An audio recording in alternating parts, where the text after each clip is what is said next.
Yeah, we've I'm got here. him. Hey, Bill, I'm sorry for the confusion. That was my fault. I put the wrong area code in the email. I apologize. How are you? I'm all right, thank you. How are you? I'm very, very good. I appreciate you taking a few minutes out of your day to join us for this. I don't know if you've been made aware, but the entire week I've had Tony on, I had Geezer on, I had Vinny on the other day. We've been celebrating and remembering the heaven and hell period of Sabbath because they've reissued those records, as I'm sure you're aware. And I reached out because I would love to get your perspective and have a few minutes with you to talk about that period of time with the band, because your name has come up a lot throughout the conversations. Yeah, no, I'm honored to be a part of it. So that's fine. Yeah. Well, thank you. Yeah, Bill, what can you tell the audience? Because as I was saying just before you came on, people don't hear a lot from you about this particular period because, according to Tony and Geezer, obviously it was a tough time for you where you were at in your life with your sobriety and everything. But you did make the record. It also says, and they have said in the liner notes, that you were the guy that had to deliver the news to Ozzy. So I would imagine, although a brilliant record came out of all of this, it was safe to say it was a difficult time for you personally. Yeah, it was difficult in a number of ways. My mother had died, and I missed Ozzy as much as I, understood the idea of moving on. I still missed him a great deal, so I was dealing with the grief of that and the grief of my mom, and I was trying to focus on the new ideas that we had for ourselves with Ronnie, and so moving through all that was pretty difficult, and I was drinking quite a bit as well. So I relied a lot on Tony for my cues. There were some parts which were quite orchestrated, actually, in my opinion. But so I was kind of there, but sometimes I wasn't quite there. So, and it's difficult admitting that, but that's the truth of it, So.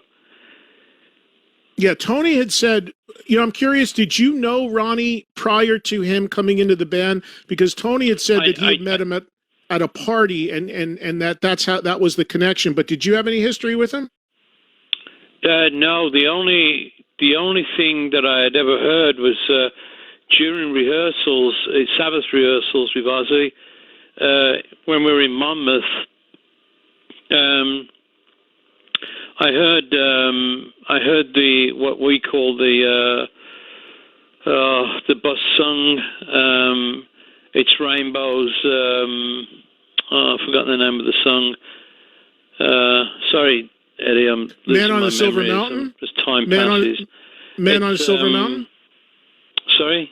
Was the song "Man on a Silver Mountain" that song? You said it was a Rainbow song. No, it wasn't that. It was. It's the one where Cozy did that brilliant, absolutely brilliant beginning. Stargazer.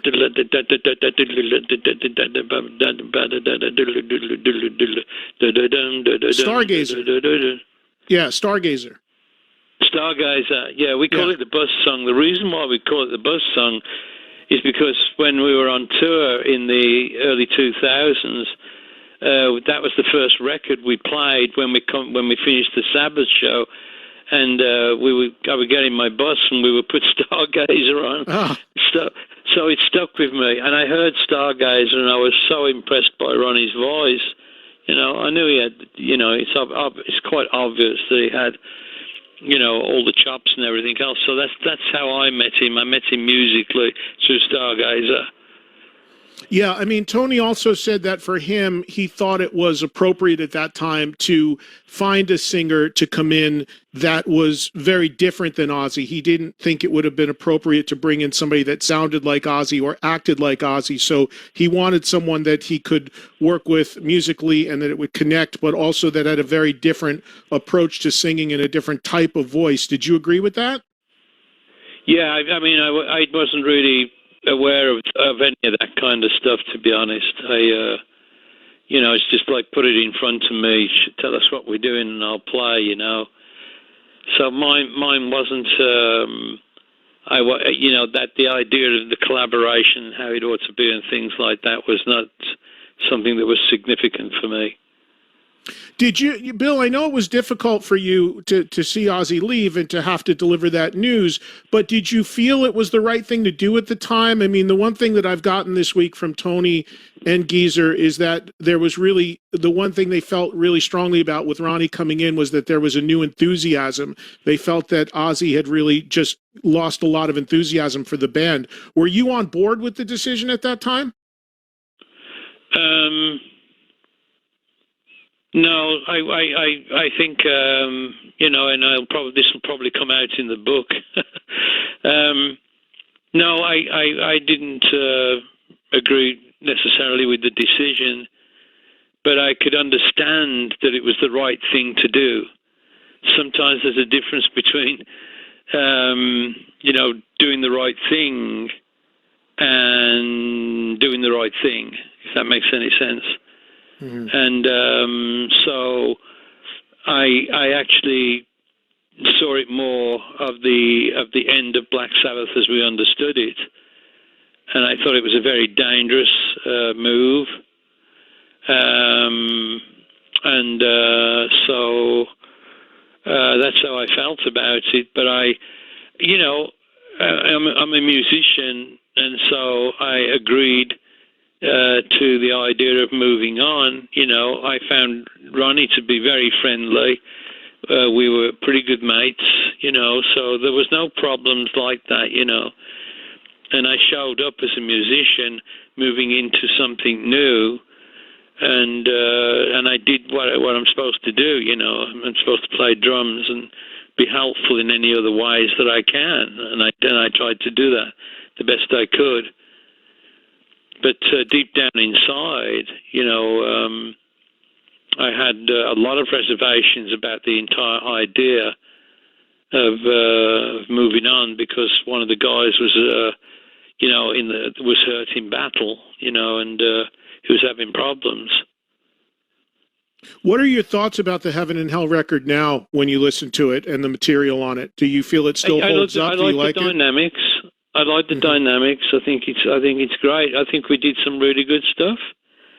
There's some songs which I don't really want to go down and, in this interview and kind of like blah and, push out each individual's, excitement or, the way that everybody else felt. I don't want to, say things that will be negative. If I haven't already said enough, that might be negative, because I don't feel negative towards it at all. It's something that happened. We did it. Ronnie, I think, did a fantastic job, but musically, it wasn't my favorite album. I'll just say that. But I do like the dynamics that we did, especially in Die Young. I think that was dynamically. I think the band was excellent, and I think Ronnie was absolutely incredible. I like one of the songs that I like the most, Eddie, is "Lonely Is the Word," and I like it because it's a neutral song. It's a place that is like based in more or less a blues thing, and the commonality of that makes it more appealing for me, because it's neither coming from a Ronnie place or from a Tony place, but it's coming from a blues place, and that's the commonality, and it sounds so good.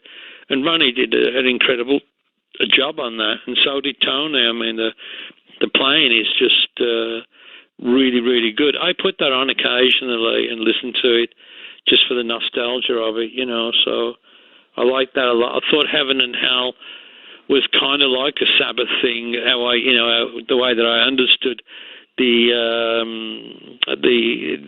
how I understood the Sabbath to be. It's hard turning everything around on a dime within 6 months and suddenly it turns into something else. But I think Ronnie very carefully and lovingly made that what would be a Sabbath song, in my opinion. I think he was very honourable on that record and on that song. And he had his own Ronnie lyrics, and he had his own Ronnie ways. But that worked. I thought that song worked really, really well. From three guys from Black Sabbath, and then Ronnie coming from Rainbow and other bands where he was coming from, and then putting that onto Heaven and Hell, I thought was extremely well made. I think it was very, very well done. As far as the tour, Bill, obviously it's been well documented. You left the tour somewhere. Yeah. They say you basically just disappeared. Can you elaborate on that a little bit? Yeah, I couldn't. When we went onto the stage, I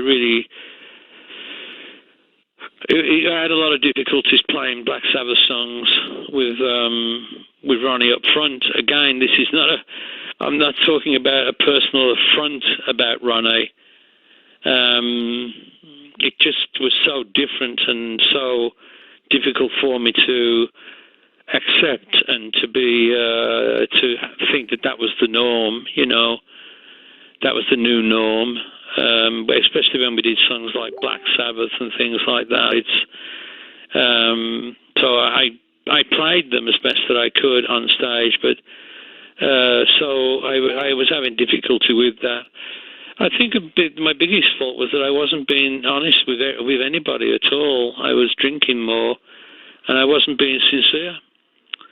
So, and I was so if anything, I was at fault by not being honest enough with everybody and saying I'm having a problem with this, And I think that Ronnie, out of anybody, would have said, just say it like it is, Bill.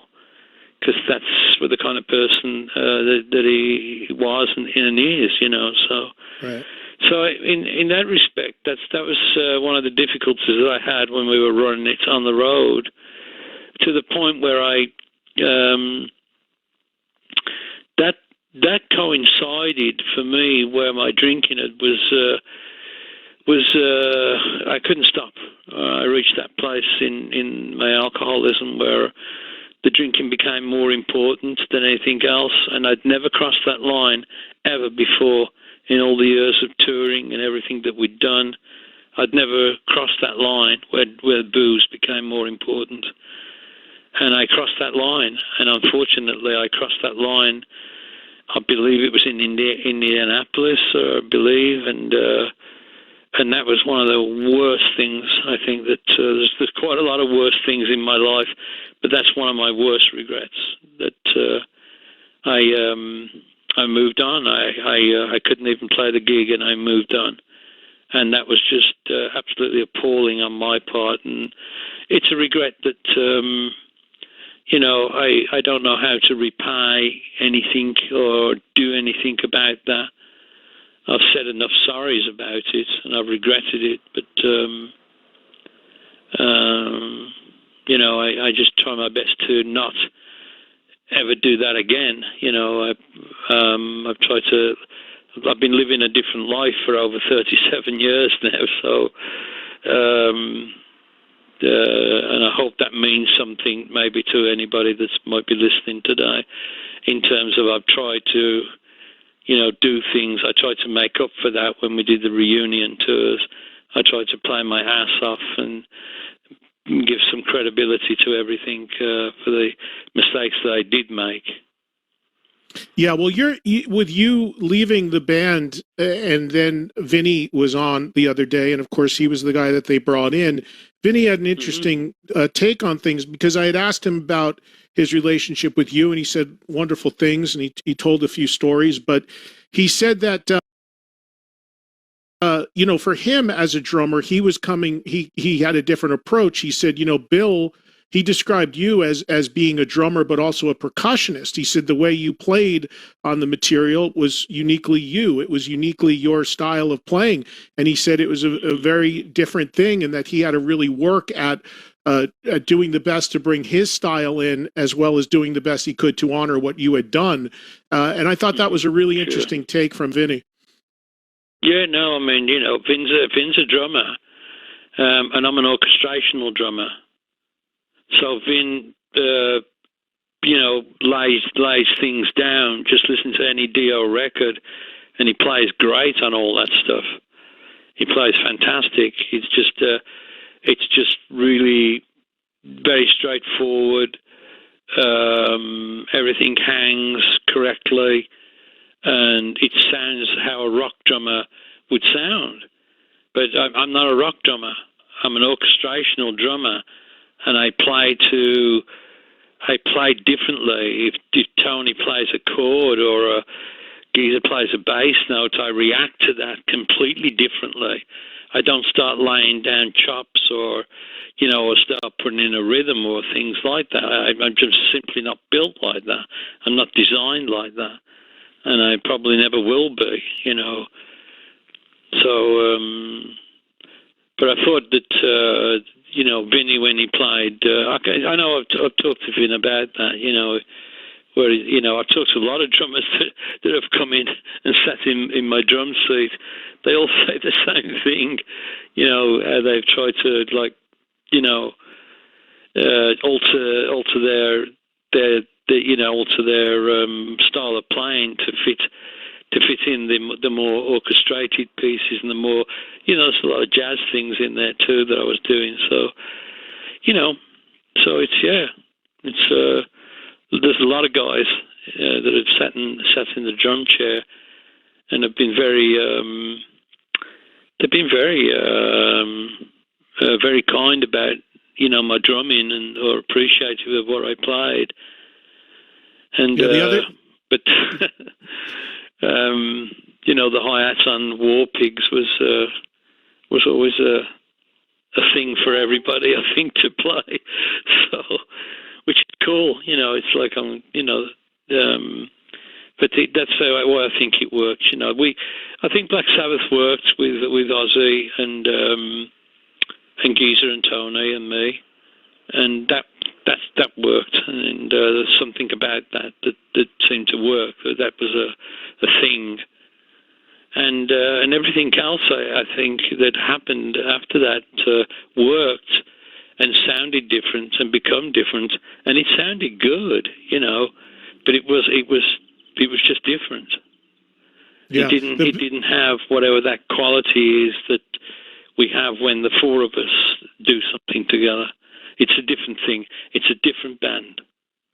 Yeah. Well, no doubt. There's no doubt. And to say it worked, it would be an understatement of the century, because obviously Sabbath worked with that version, that original version of the band. What you guys did and what you created is just enduring forever. Bill, while I have you, I don't know how much time you have, but if you could wait through a break and you have a few more minutes, I'd love to talk to you a little bit. If you could just give the fans an update about what you're doing now. But I'm coming up on a commercial break, and I've got to hit that break. So if you don't mind holding through it, we can take that break and come back. And I just want to get a few minutes from you on what's happening with you now and what you're up to. Yeah, thank you. Okay. All right, great. So that's wonderful. If we could put Bill on hold, Joel, and because my phones are not connecting at the moment, and then we will go to a break and we'll hit our top of the hour here in just a minute, and then we will get some more from Bill Ward, who's been kind enough to join us here on Trunk Nation on Volume, talking about this particular era of Black Sabbath, which is being focused on all week because of the reissues of both the Mob Rules album and the Heaven and Hell album, which of course Bill is the drummer on, and we covered a little bit of that turf. Want to come back with Bill and let everybody get an update and let him update us on what he is up to, and then we'll let him get on with his day. We appreciate Bill Ward joining us. So, Bill, before we get to what you're doing now and any update you'd like to give the fans, during the break, there was one thing I did think about that I never had a chance to talk to you about or hear you speak on. When you left Sabbath and you were out on the Mob Rules and you had left and not part of that, you ended up coming back to the band for the Born Again record with Ian Gillan. Mm-hmm. Can you talk about that decision and your thoughts about that record? Well, for me, fortunately, I was So I left in 1980 from Heaven and Hell, and just hang with me while I go through the dateline. And I started getting sober in 81, 82, and in 83 I had some sustained sobriety. And so I was invited to come and work with Ian and Tony and Geezer, and I missed them so much. I really missed the band, and so I said yes, and I felt confident because I had, I was clean and sober, and it was completely different from Heaven and Hell in respect that I was completely sober. I showed up. I played every track sober, and it was just a whole different vibe completely. And I was in my very early sobriety at that point. But of course, that ended up where again, sobriety part of being sober is about being honest, and the idea of a tour made me so fearful that I actually picked up that drink after I'd finished all the recording for Born Again. I enjoyed doing that thoroughly. Again, with Ian, it was great working with Ian, as it was with Ronnie, I forgot to mention something, if I may. I wanted to let you know that when Ronnie, had Dio, I became a huge fan. It's quite ironic that even though things may not have been perfect for me in Heaven and Hell, when we were doing Heaven and Hell, when Ronnie had Dio with Vinny and the other guys, I became a huge fan. I loved his music, and as I had done when he was with Rainbow. So it's something that's kind of a little bit twisted round, but yeah. I wanted to make sure I said that, so anyway, I'm done. No, well, but just on Born Again, yeah, you didn't do the tour, but you did the record. And your thoughts on that record? Because I've talked to Tony about that record. Tony was telling me yesterday or 2 days ago, yesterday actually, that he'd love to remix that record, but the tapes are missing. Nobody can locate the tapes. But that's an interesting record in the Sabbath catalog because it was somewhat maligned at the time that it came out because of the sound of it or the cover or whatever the case may be. But as history has gone on, Bill, there's a lot of people that really love that record and feel that it was a really very cool, unique, heavy rock record. What are your thoughts about that record in general? Well, I think it was very well produced. I think it was Robin Black. It was great working with Ian. I thought we did some really, really good songs. Being a fan, both as well as Ronnie, I'd been a fan of Ian's. I was amazed by what he would do and where he would go. Being a singer myself, I would watch him in the studios and hang with him where he went from part to part, and it's like, and I would try to imagine where he was going to go next, and I couldn't believe where he would go. He would go to these unbelievable places that fitted so perfectly. I thought Born Again was from everyone. Geezer's bass playing I thought was exceptional. I like what I did. I thought Tony had so many great licks. Zero the Hero. I mean, there was just so much on that album. I think my least favorite one is Trashed, but other than that, I loved that record. Just everything about it is. It was. I think it was very grounded. It was grounded. It was English, not to sound elitist or anything. That's not meant to sound elitist. It was just there was 4 English guys, in there. Right. Sure. And everyone had come from a blues background, so it was so it had that commonality. So I think there was a lot of things that we had. and in place. I think it's a really good album, and I think it's possibly overlooked Right.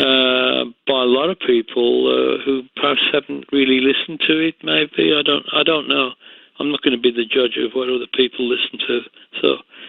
Yeah, no, I would completely agree with you that it's overlooked, but I don't think so anymore, because I think as time has gone on, time has an interesting way of perceptions of records that at the time maybe weren't so well received, but in retrospect are looked at as groundbreaking or important or influential in some way. And Bill, if I'm doing the timeline right, a few minutes ago you said that you have been sober 37 years, so congratulations on that.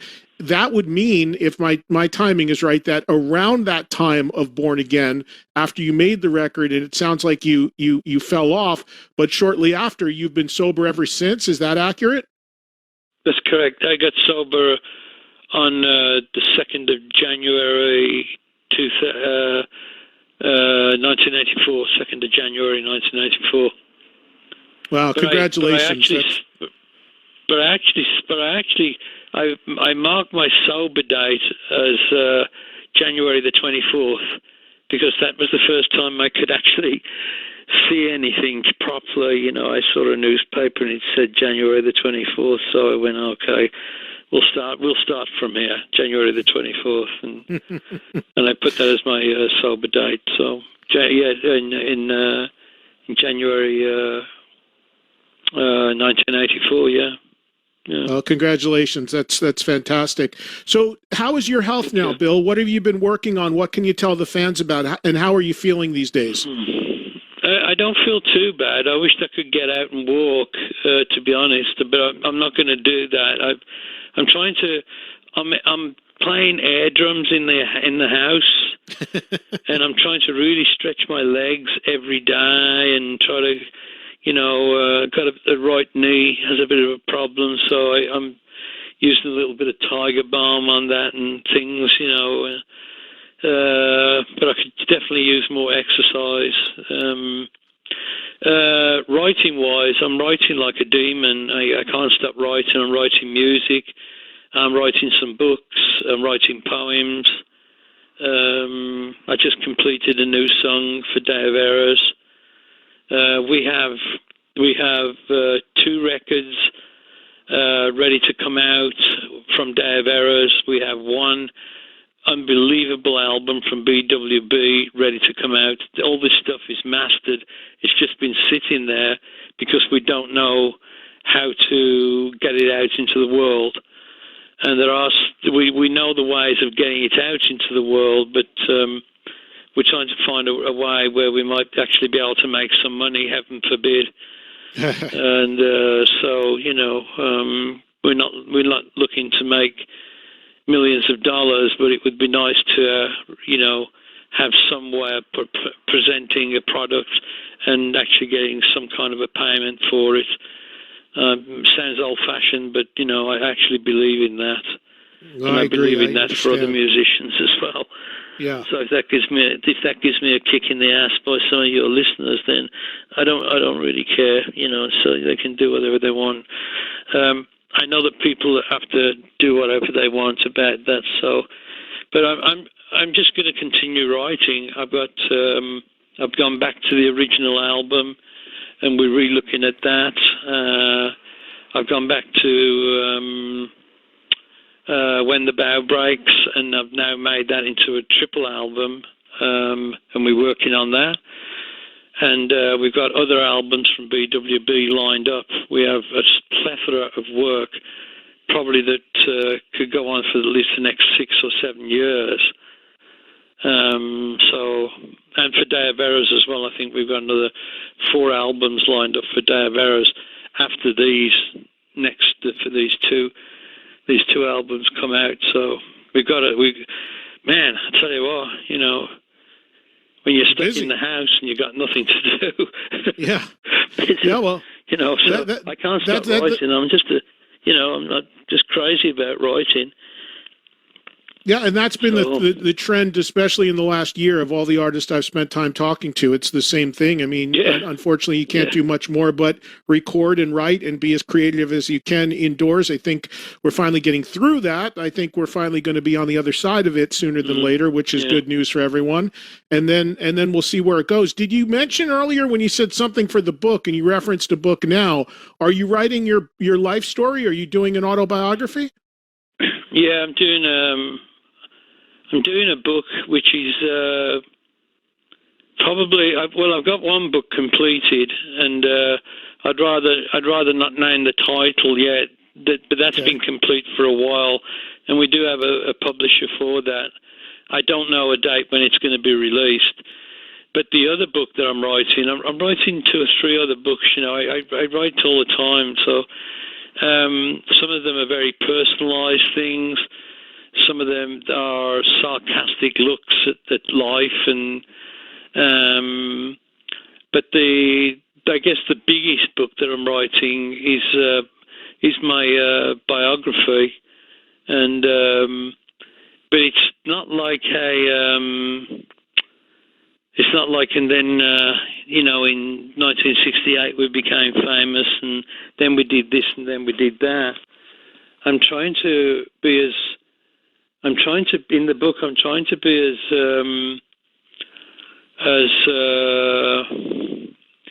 careful about what I'm saying in order not to harm anybody, the reader, or anybody else that I've ever made contact with in my life. And right in the front of the book, there's a great big notice to self, which is do not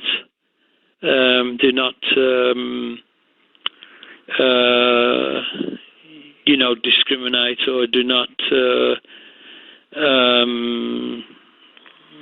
say undignified things about your fellows or anything else.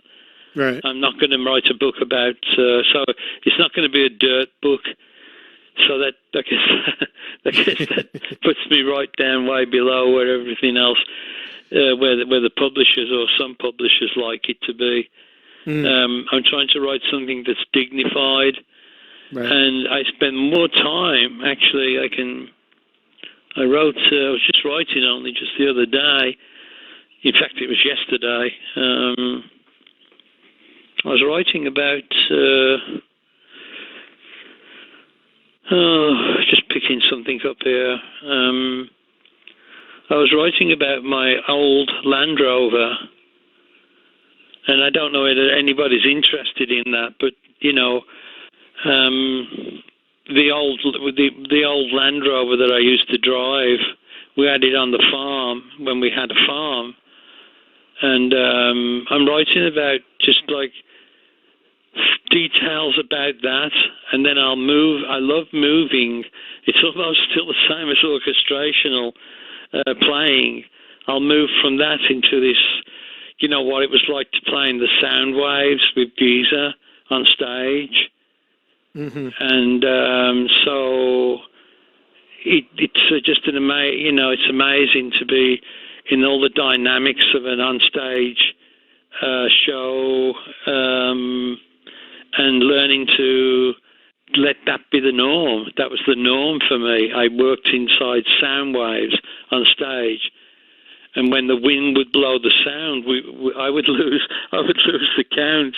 The wind would blow the sound off the stage, and it's just like, whoa, you know, where are we? So there's all kinds of things like that that are more pinpointed rather than all the other things about rock and roll, you know, like, you know,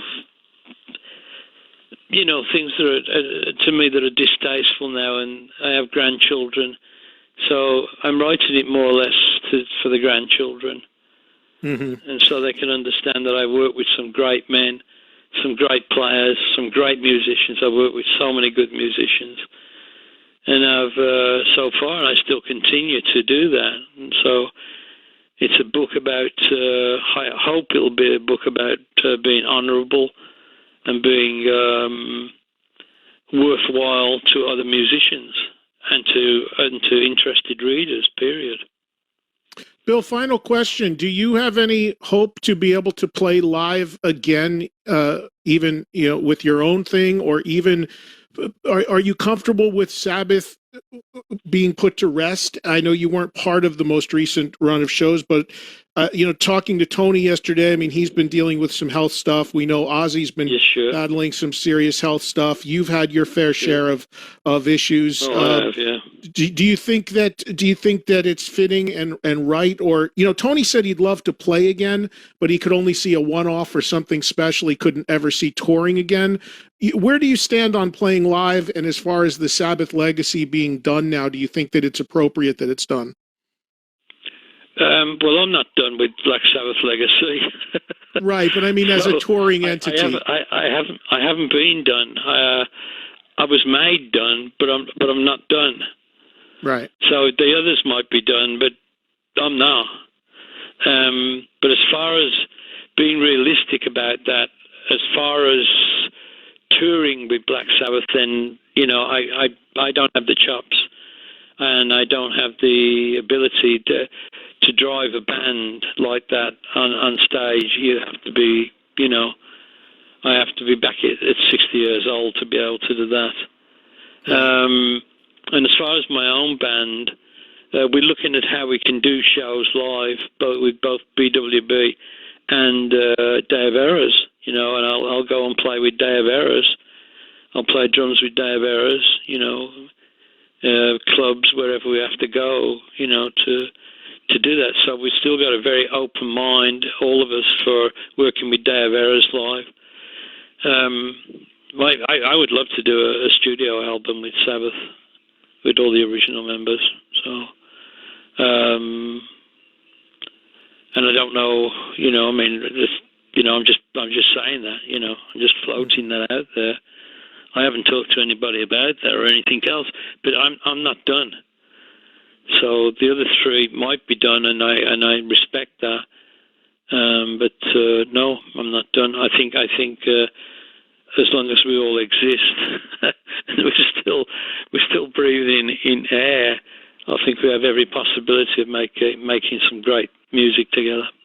Well, and I think you could say that just about any band, as history has shown. Even bands that have done retirements and farewells, as long as they're drawing air, there's always that chance they're going to do a show or do some recordings at some point. And it's interesting what you said as far as playing live and driving a band like Sabbath live. Very different than, I would think, what you just said you'd like to do, which is go in a studio and create new music that you feel you'd, obviously in a studio environment, it's not nearly as grueling as being on the road, that you would be up for that. Oh yeah, I would love to do a studio album with Black Sabbath.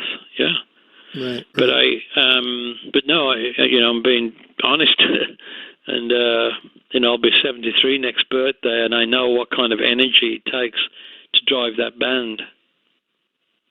Well, I saw you a couple years ago in Los Angeles at that award show, and you looked great and sounded great, and you do now as well. And I greatly appreciate you taking some time and joining me this week, Bill. I wanted to be sure you were offered to be included, and I'm really glad that you took the invitation and had a chance to come on the air. And of course, you're welcome anytime to share what you're doing with Day of Errors or BWB or anything you have coming down the pike. We always want to know about it, and you know where to reach me. You're always welcome anytime. Thanks, Eddie. I really appreciate it. Yeah. Take care of yourself and stay healthy, yeah?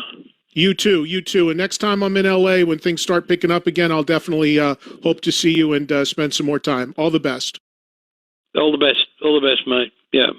Take care. Take care. Bill Ward, everybody. The legendary Bill Ward. What an honor to have him on the show. We greatly appreciate it. And, I guess I've said before, and I've said all this week, we've just now completed a show with that interview, where in this week you have had 3 of the 4 founding members of Black Sabbath and everybody surviving from the Dio lineup of Black Sabbath on this show.